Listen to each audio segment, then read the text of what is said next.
25 సంవత్సరాలు ఈ రంగంలో ఉన్నారు కనుక మనం టైట్ బడ్జెట్లో మంచి పోషకాలు అందించడానికి what are the 3 super foods? Simple, మీరు ఒక బనానా అండ్ ఒక జామకాయ తిన్నా కూడా మీకు కావాల్సిన మైక్రోన్యూట్రియన్స్, వైటమిన్ సి అవి అన్నీ దొరుకుతాయి. You don't have to go for blueberries all the time. First ఏంటంటే ఈ 5 ఫుడ్ గ్రూప్స్ తెలుసుకోండి. ఈ 5 ఫుడ్ గ్రూప్స్ కరెక్ట్గా బ్యాలెన్స్ చేసుకోండి మీ బ్రేక్ఫాస్ట్, లంచ్ అండ్ డిన్నర్లో. You worked in Dubai and different countries. So, ఈ ఫుడ్ లేబుల్స్ విషయంలో, ఫుడ్ క్వాలిటీ విషయంలో how to read the label and what to avoid and what to take? ఇండియాలో definitely nutrition labelling needs a little bit more upgradation. an attractive package ఉంటే తీసుకోవాలి అని అనిపిస్తుంది. we go by what is written on the front. but I suggest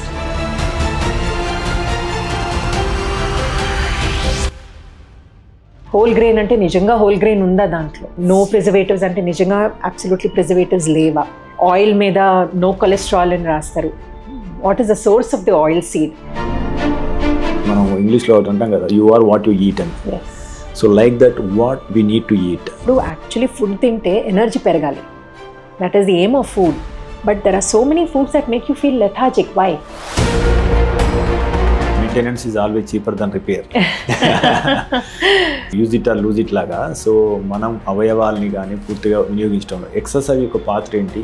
Pilates is one of the exercises that helps in showing you good amount of inch loss because మనం పంట పండించే సమయంలో వాడే క్రిమి సంహారక మందుల కన్నా పంట పండించిన తర్వాత స్టోరేజీ కోసం ఎక్కువ వాడాల్సి వస్తుందన్న వార్తలు మనకు వినిపిస్తున్నాయి. అడల్ట్రేషన్ ఎక్కువ ఎక్కడ అవుతుందంటే కోల్డ్ ప్రెస్డ్ ఆయిల్స్. నిజంగా అది కోల్డ్ ప్రెస్డ్ ఆయిల్ అని అంటే if it is priced more you always have to check back for certifications. మళ్ళీ ఆల్మోస్ట్ ఒక 10% of the Indians are suffering with diabetes and that is growing day by day. ముఖ్యంగా diabetes వ్యాధితో బాధపడుతున్న వారికి మీరు ఇచ్చే సలహా ఏంటి? వారి యొక్క షుగర్ను నియంత్రణలో ఉంచుకోవడానికి. రైస్ మానేసి ఆర్ ఫుడ్ చాలా తగ్గించేస్తే నాకు షుగర్ కంట్రోల్ అయిపోతుంది. Those are all myths.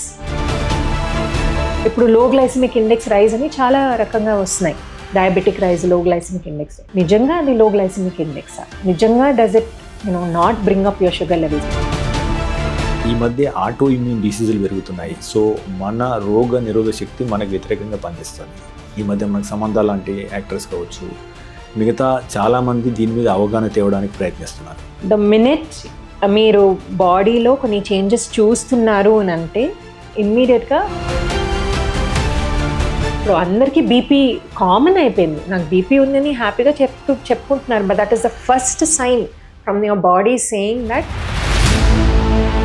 ఈ ఉపవాసం ఉండడం వల్ల బ్యాడ్ సెల్స్ అనేది చనిపోతాయి, ఈవెన్ క్యాన్సర్ సెల్స్ కూడా చనిపోతాయి. సో ఇంటర్మీడియట్ ఫాస్టింగ్ అనేది చాలా బాగుంటుంది అని చెప్పేసి చాలామంది అంటుంటారు. స్పెసిఫిక్గా ఇంటర్మిటెంట్ ఫాస్టింగ్ గురించి చూస్తే ఐ హ్యావ్ సీన్ అంటే మంచి రిజల్ట్స్ దేనికి వచ్చాయంటే ఆఫ్ కోర్స్ సో అలాంటి వాళ్ళకి 24 hour fasting I usually don't suggest.